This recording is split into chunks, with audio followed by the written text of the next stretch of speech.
kami ucapkan kepada para peserta dan tamu undangan Mini Lecternity Art Expo 2024. Oke, perkenalkan saya Dia Naila atau biasa dipanggil Naila atau Nay, selaku Master of Ceremony Mini Lecternity Art Expo 2024. Terima kasih juga kami ucapkan kepada para sponsor yaitu ada Dewi Maxim, House, Jawa Barbershop, Emina dan Mind Talks. Kita bakal ada buka pengalaman dan pengetahuan baru bareng pemateri yang ahli dan berkompeten pada bidangnya nih. Dan siap berbagi ilmunya ke kita. Kita ada tema yaitu ada Sustainability in Architectural Heritage with Adaptive Reuse Strategies.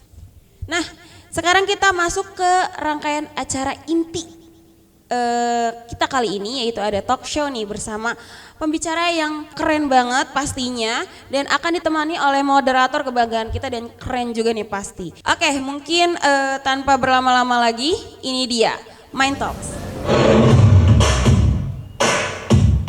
Halo, assalamualaikum semua. Salam sejahtera. Terima kasih nih ya buat teman-teman dari KMA, buat UPI, FPTK yang udah ngajak kolaborasi sama Mind Talks.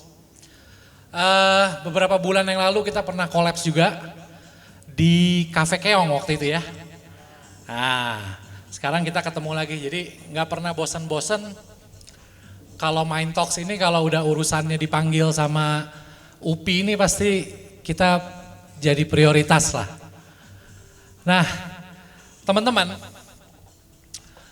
kita sangat menghargai dan sangat mendukung dari topik yang sedang diangkat di acara pada siang hari ini, yaitu mengenai arsitektur sustainability dengan bagaimana kita melihat objek adalah bangunan-bangunan heritage dengan pendekatan adaptive reuse sebagai salah satu strateginya, yaitu mengenai sustainability in architecture dengan pendekatan adaptive reuse ya. Yang pertama dengan sangat saya banggakan saya panggil Pak Sugiarto, Direktur dari UZIN Indonesia. Monggo Pak. Terima kasih udah datang.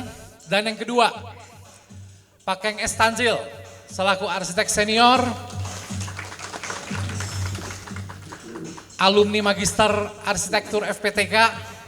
Nah, saya izin ya, saya prolog sedikit biar kita semua on the same page mengenai pembahasan siang ini. Seringkali di luar sana teman-teman, kalau kita lihat teman-teman di Bandung aja, banyak sekali bangunan-bangunan yang berada di prime location di tengah kota, aset-aset bangunan ya, heritage, tapi terbengkalai. Karena setiap perancangan yang akan dibuat oleh teman-teman generasi-generasi muda Gen Z akan sangat memprioritaskan mengenai sustainability. Tadi kenapa di depan kita bicara mengenai sustainability, itu kaitannya dengan ekosistem ya, kaitannya dengan alam, lingkungan dan lain-lain. Jadi mulai sekarang kita akan membahas dengan dua pakar kita. Let the show begin. Beberapa bulan yang lalu kita di Semarang dengan Pak Sugiarto, waktu itu Pak Yuwono, kita bahas mengenai heritage di kota lama Semarang. Sehingga di catatan saya, hasil dari pembicaraan kita beberapa bulan lalu itu, ada 3 poin. Nah, yang pertama hasil dari yang kemarin itu adalah adanya masalah kekurangan dana. Dana itu menjadi faktor penentu dalam melakukan revitalisasi ataupun rehabilitasi. Yang kedua, masalahnya adalah regulasi atau izin ya yang kita bahas maksudnya. Dan yang ketiga adalah pemeliharaan yang tidak tepat, artinya materialnya dan lain-lain. Nah, fenomena apa nih? Pertama, ada fenomena apa yang Pak Keng dan Pak Sugi akan lihat 5 tahun ke depan terhadap pemanfaatan bangunan heritage dengan melihat dengan cara unsur sustainability-nya dikedepankan. nyantai ini ya. Santai bro. Oke. Seperti Jadi biasa. bicara heritage adalah bicara pelestarian. Semua lagi seneng sama pelestarian. Effortnya sangat besar terhadap kecintaan terhadap bangunan-bangunan heritage yang mana setiap tahun tambah banyak. Karena satu syarat dari bangunan heritage itu adalah 50 tahun. Jadi setelah 50 tahun bangunan itu menjadi heritage apapun. Nah, ini belum jelas nih. Jadi banyak bangunan sekarang ini udah pasti lebih dari 50 tahun. Apakah itu heritage? Nah, banyak teman-teman di akademisi terutama cinta bangunan tua itu harus juga ngerti ngerawatnya. Ya, dari nomor 3 ya, seperti ada materialnya. Tapi yang jelas merawat itu pakai biaya. Nah, untuk nempet biaya ini selalu siapa dulu nih, bingung nih. Nah, teman-teman arsitek sini harus mulai berpikir ya, kita ini bukan lagi cuma sama gaungnya, oh harus lestari, harus pelihara. Nah, ketika mendesain kita udah mulai ada unsurnya nih. Ketika bangunan tua ini akan kita lestarikan, bagaimana kelanjutannya 5 tahun ke depan, 6 tahun ke depan, harus tetap lestari. Jadi desainnya juga harus ada combine-nya nih, nggak boleh cuma udah bikin 2 tahun kembali bermasalah. Kalau kita lihat gedung-gedung di Bandung, yang kita ngomongin di Bandung ya, karena kita nggak di Semarang, di Bandung, Jalan Jawa bisa dilihat PJKA punya gedung. Semua sekarang lagi direnovasi. Apakah renovasi itu sudah tepat materialnya atau belum? Tapi yang pasti direnovasi. Melestarikan bangunan tua itu sebenarnya bukan hanya gedungnya, lingkungannya penting. Ya, kalau kita lihat di Jalan Jawa, maaf para perencana yang Jalan Jawa, menurut saya agak terlalu ekstrim. Ekstrimnya seperti apa? Mulai lingkungannya tuh dipakai parkir semua, gedungnya lestari, tapi suasananya udah tempat parkir semua. Nah ini yang mestinya ada kebijakan lain yang bagaimana jangan terlalu ekonomi juga. Ya, jangan terlalu ekonomi juga. Jadi mestinya sudah tepat gedung itu dilestarikan menjadi nilai yang berekonomi, tapi juga jangan kebablasan. Nah seringkali ini mungkin kita di akademisi ini perlu belajar melestarikan, menghitung ekonominya, tapi jangan bablas juga, ada kisi-kisinya. Nah ini belum ada nih Kang Indra, belum ada saya lihat, belum menyentuh bagaimana melestarikan bangunan tua agar lestari, tapi dia bisa mandiri, jangan ngebebanin gitu. Itu menurut saya sih kedepannya untuk gedung tua itu bagaimana kita menjaganya dan melestarikannya. Menurut Pak Sugi gimana fenomenanya nih?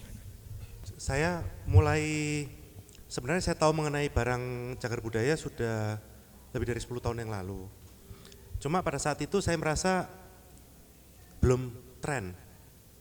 Sehingga andai kata saya pada saat itu launching produk ini, itu nggak ada pasarnya. Nggak ada pasarnya? Ya. Tapi dari kira-kira tahun 2020, itu mulai sampai hari ini, saya merasa bahwa kepedulian mengenai bangunan cagar budaya itu hampir di seluruh Indonesia bergerak. Gitu.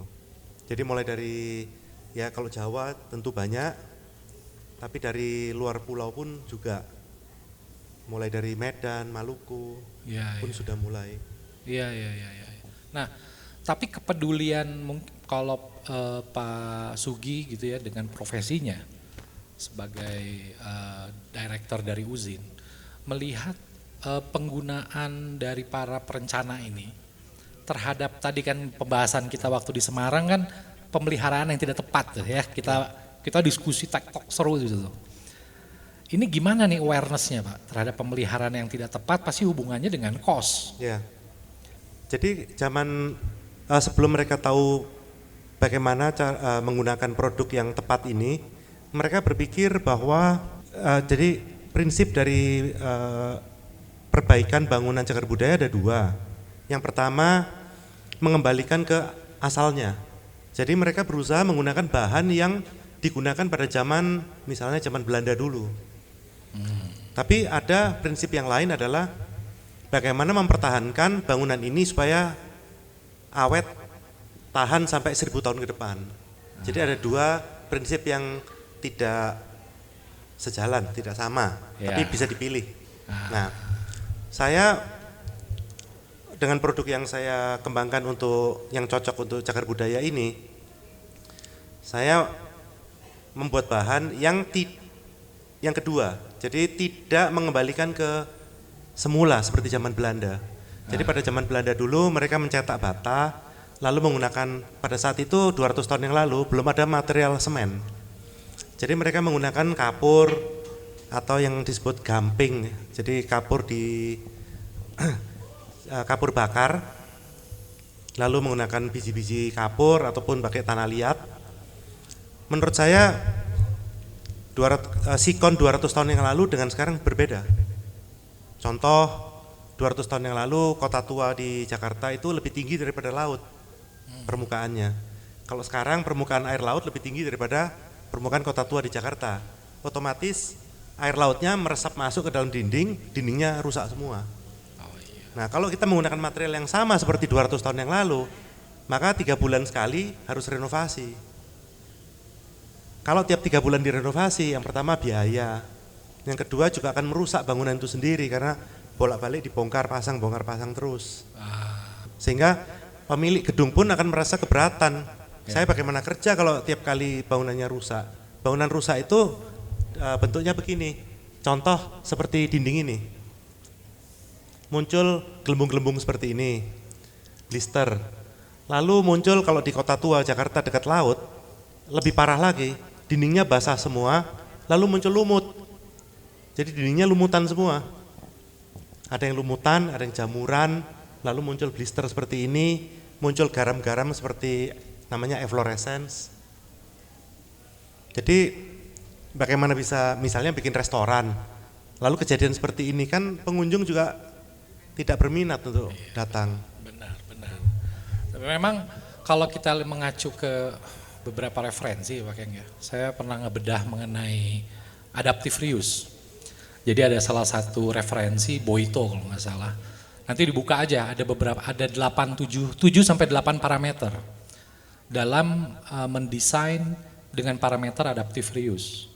Salah satunya adalah mempertahankan ornamen atau bentuk yang lama, tapi boleh dikombinasikan dengan material baru. Ya.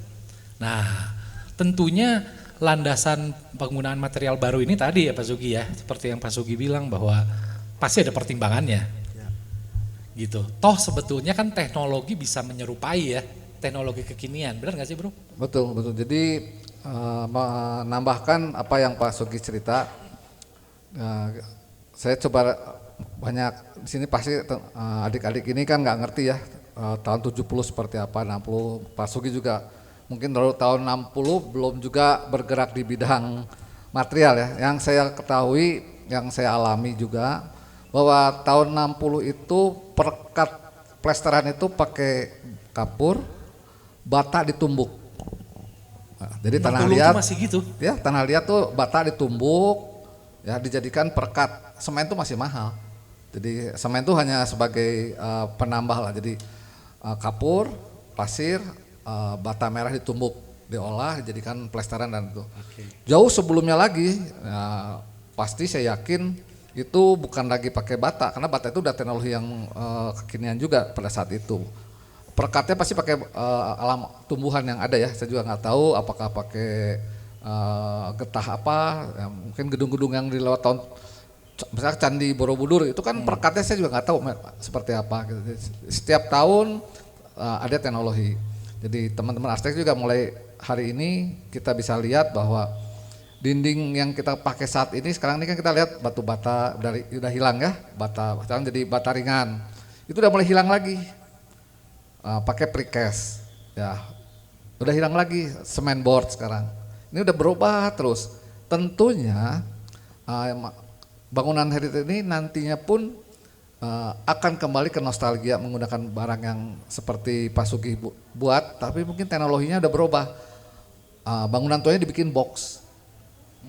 Dari dalam box ya udah dilestarikan sesuai dengan apa adanya, memang kayak museum. Itu udah mungkin sifatnya sudah diblokir dari air, dari apa. Letaknya di bawah tanah pun gak ada masalah, tapi teknologi itu akan ada dan akan menjadi lebih murah. Yang dulu misalkan kita lihat kereta api Bandung Jakarta yang cepat, Dulu kan nggak kebayang itu satu tiang penyangga rel itu mungkin satu kolom tuh yang besar itu bisa 1 m 2 m tuh. Gila juga. Tapi kalau dulunya lagi mungkin nggak kebayang ya, pakai apa nempel seperti itu, bentangan 50 meter seperti apa. Nah ada teknologi ini tentunya akan membantu sekali melestarikan bangunan. Tetap kembali lagi yang tadi saya cerita, bolak-balik, kita sebagai perencana harus juga memikirkan bahwa gedung ini harus bisa mandiri. Nah, tadi saya balik ke Jalan Jawa tadi, sudah ada yang bikin kafe, dibikin kantor. Nah ini karena kebablasan. Ada bangunan tua di Jalan Dago bisa dilihat, sekarang juga ada yang lagi renovasi, sudah mulai merubah, menggunakan atapnya baja ringan strukturnya. Ya ada mulai itu udah nggak heritage tuh. Padahal tuh gedung itu sangat bagus.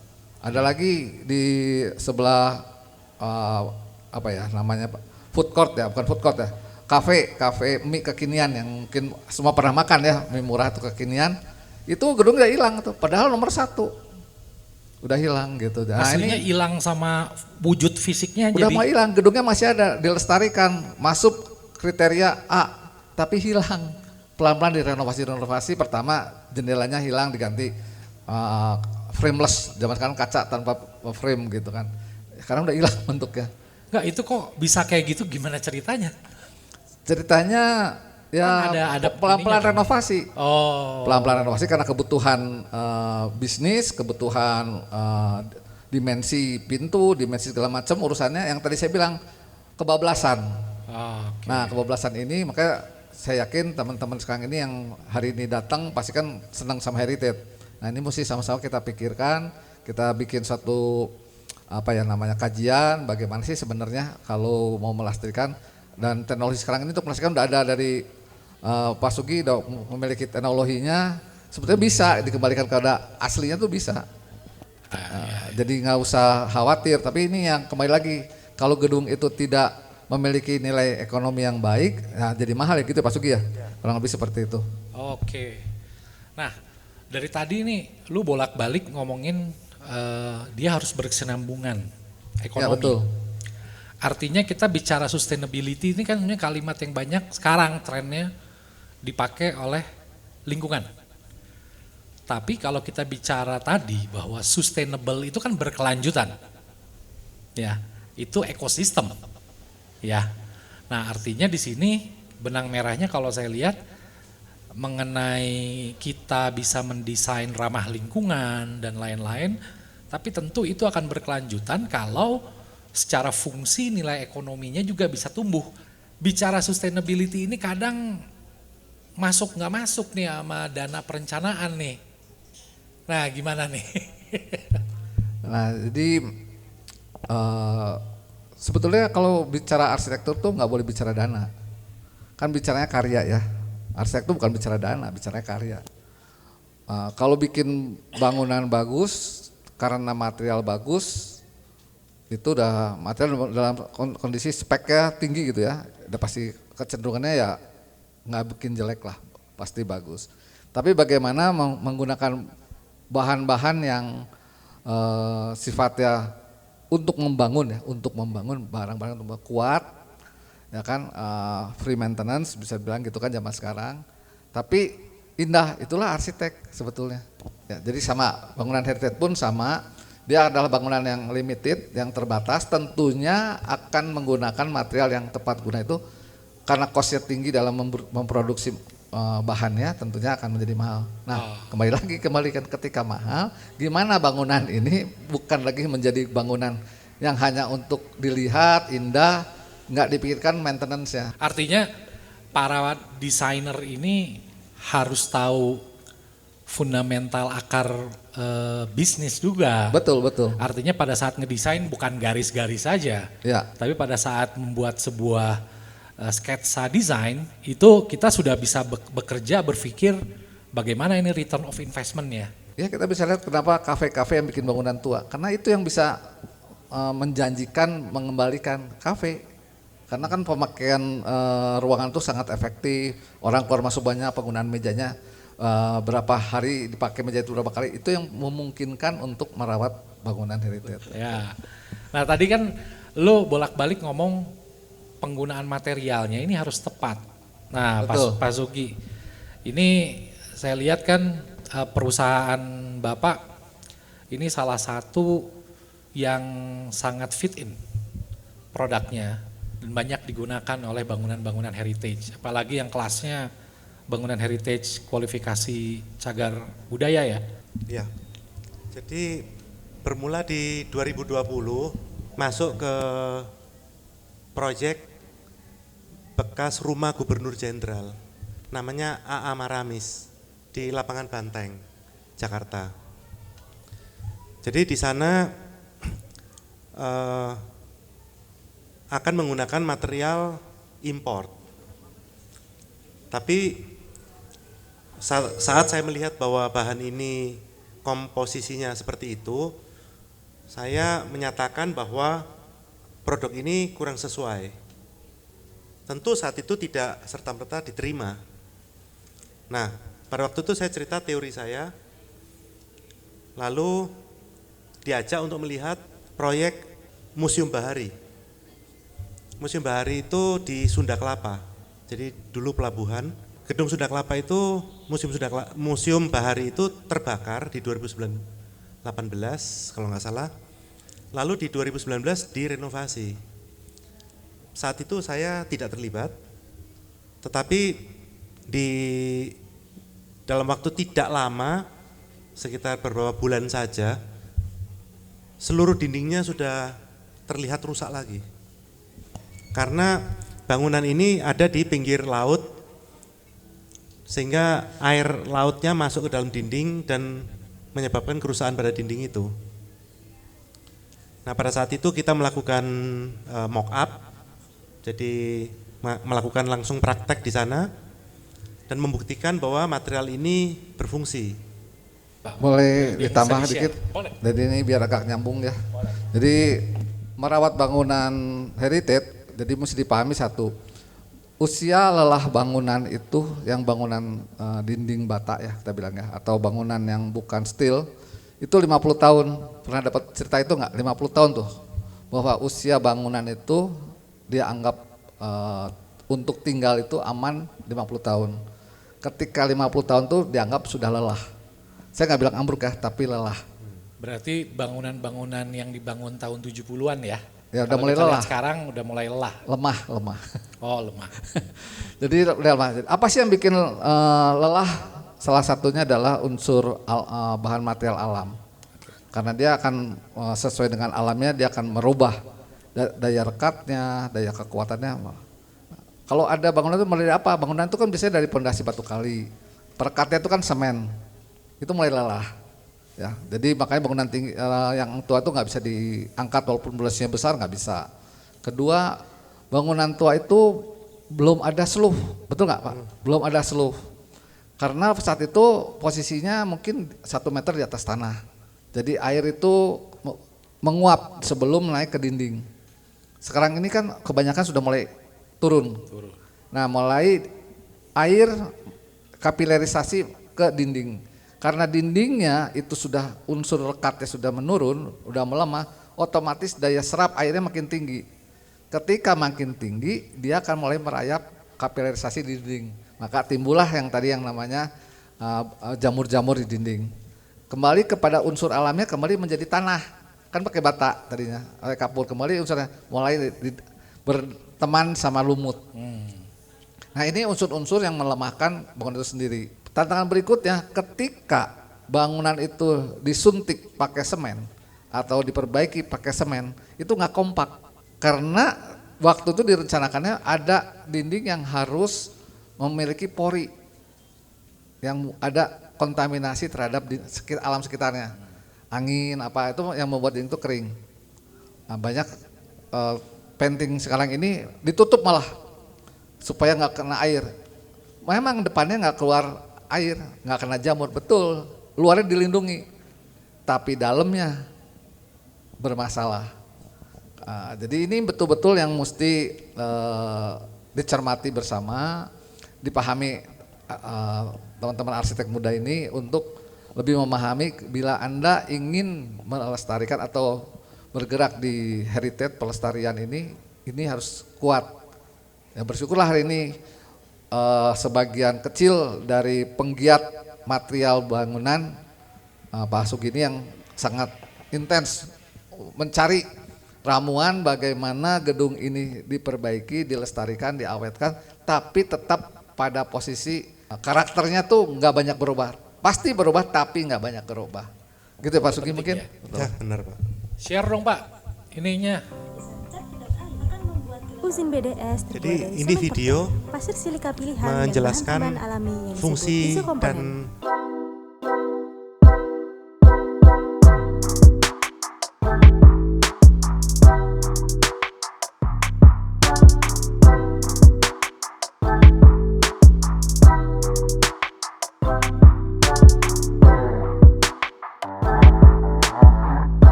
Udah hafal?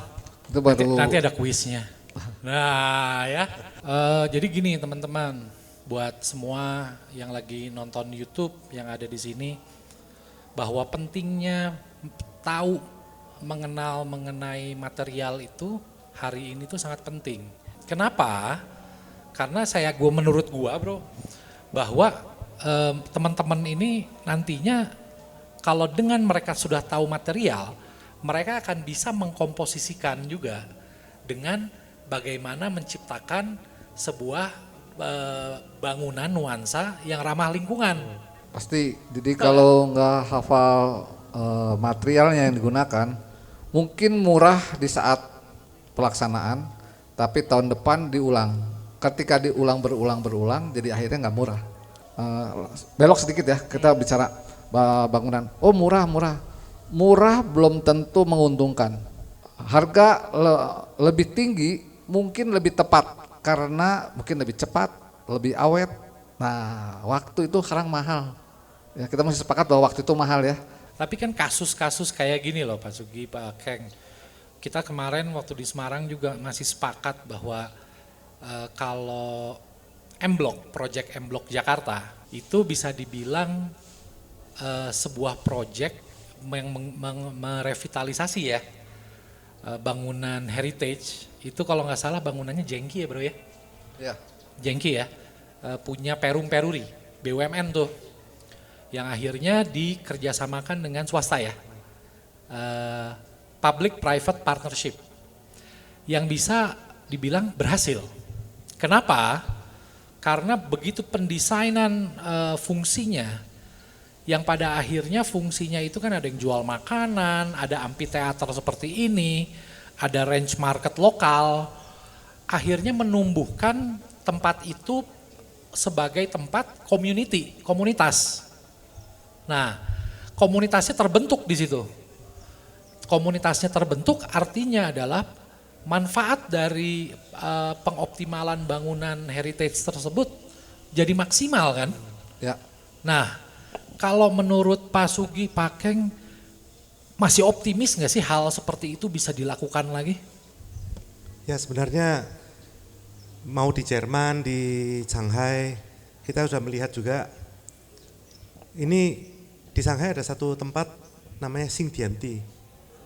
Itu dulu bangunan seperti Kota Tua, Jakarta, lalu direnovasi menjadi satu kawasan komersil, sangat sukses. Semua turis ke sana pasti mengunjungi tempat ini. Dan semua restoran, butik-butik terkenal, semua ada di sana. Itu contoh ke dalam kawasan yang bahkan lebih besar lagi.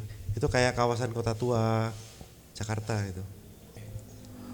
Kalau saya sangat optimis bahwa bangunan heritage dan lingkungan heritage akan lebih terawat ke depannya. Karena banyak daerah tumbuh. Nah kalau kita bicara di Bandung, karena ini banyak orang Bandung, kita bicara Bandung ya. Dengan adanya perkembangan, ini iklan dibayar nggak Pak Indra? Sumarekon. Diomongin dulu, kali-kali mau ngisi ya nggak? Sumarekon kan udah tumbuh tuh sekarang ya, Sumarekon udah dibangun kan. Terus Podomoro udah turun, Kota Baru Parahyangan udah mulai tumbuh ya. Anak-anak muda saya yakin punya mimpi untuk tinggal di tempat-tempat yang gitu ya, karena udah lagi alamnya beda, perencanaannya beda. Nah, berharap Kota Tua Bandung, terutama Jalan Dago, tidak lagi menjadi poin bisnis utama gitu. Jadi nanti ke depannya buat yang orang Bandung nih, nanti kalau pilih penentu kebijakan kota ini, carilah pimpinan yang ngerti bahwa Bandung itu bukan Dago, bukan Jalan Riau. Jadi tumbuhkanlah Ujung Berung, Sumarekon gitu kan, supaya Kota Tua bisa lestari karena tidak terlalu diintervensi oleh kaum-kaum komersial. Ya, tapi kalau coba kita menata daerah di luar lingkungan kawasan heritage, tentunya akan bergerak keluar. Dan saya yakin anak arsitek sekarang ini seneng mulai minggir kan. Jadi saya ini pendukung IKN ya kalau gitu. Nah, tapi di downtown sendiri kok banyak bangunan yang udah kayak berhantu gitu ya. Abandoned building. Berapa banyak bangunan berbentang lebar yang tadinya apa tuh? Supermarket. Ya. Nah, tiba-tiba shutdown. Ya. Ya, karena berganti juga menjadi online. Di satu sisi, oke, kita punya kota satelit lengkap dari mulai Gen Z sampai dengan Gen X semuanya ada. Yang Gen X bisa ngopi ngeteh, Gen Z bisa main apa. Tapi di tengah kota sendiri banyak bangunan yang seperti itu. Nah, yang saya takutkan adalah ketika bangunan itu sudah dijadikan komersial, ketika komersial itu udah akhirnya nggak berfungsi lagi karena ekonominya turun, nah ini awal-awal mulai rusaknya heritage. Karena misalnya tadinya rumah tinggal, terus dibikin jadi komersial, otomatis tataan ruang kan dirubah.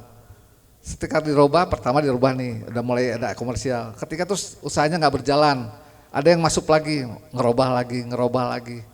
Nah ini yang saya bilang tadi, mudah-mudahan dengan adanya pengembangan di sisi luar bangunan kawasan tua ini, itu lebih idealnya kita jangan latah kalau ada orang lagi, oh bangunan tua nih jadi ini ikut semua ke sana, ikut ke sini. Nah ini yang kadang-kadang nggak bisa ditahan sama siapapun juga, bahwa itu adalah hak untuk berusaha kan. Ya. Ini repot ya Pak. Ini jadi nanti mungkin 5 tahun ke depan akan banyak lihat di Bandung bangunan tuanya mangkrak. Nah, ini kan fenomenanya kalau dilihat ini sebetulnya kan adaptive reuse ini kalau di kota-kota Eropa gitu, itu kan sebetulnya bangunan-bangunan yang dulu ditinggal perang. Maka bangunan-bangunan kayak pabrik, stasiun kereta gitu ya, itu dipergunakan lagi tuh. Ada yang jadi kantor, ada yang jadi apa segala macam. Stasiun tua aja lah. Kita bicara stasiun kereta api tua. Dulu dia padat. Awalnya kan mungkin 100 orang. Pada eranya sampai 1.000 orang. Dibangunlah oleh zaman itu stasiun besar-besar. Ada tempat untuk daftar, untuk apa semua ada loket, ada apa. Kalau kita lihat ke stasiun kan kita selalu lihat ada loket ya, loket beli tiket ya. Nah, ini hari saya mau berangkat ke Jakarta, udah nggak lihat loket. Loketnya udah nggak lihat tuh saya loketnya. Kasih lihat muka udah saya masuk. Berarti itu ruang yang dulunya buat loket buat apa? Ya, jadi seperti itu yang banyak hal akan terjadi ke depan ini. Konsentrasi di sana ada pentingnya kita para akademisi mesti berpikir juga agar menjadi arsitek bukan selalu membangun baru, tapi memanfaatkan bangunan yang ada dengan teknologi yang Pak Sugiharto punya. Bagaimana mempertahankan bangunan yang tetap bisa digunakan, tetap indah, tetap berfungsi maksimal, mengurangi lahan kosong yang tadinya harus dibangun untuk tetap hijau. Nah ini kesinambungan ini. Pak Sugi permisi dulu, terima kasih buat adik, saya harus jalan. Tapi sedikit saya mencoba untuk lebih menggali ketika saya nggak ada ini. Saya sangat yakin Pak Sugi bisa bercerita. Tentunya ketika dia berusaha tentang material heritage ini banyak keliling dunia ya.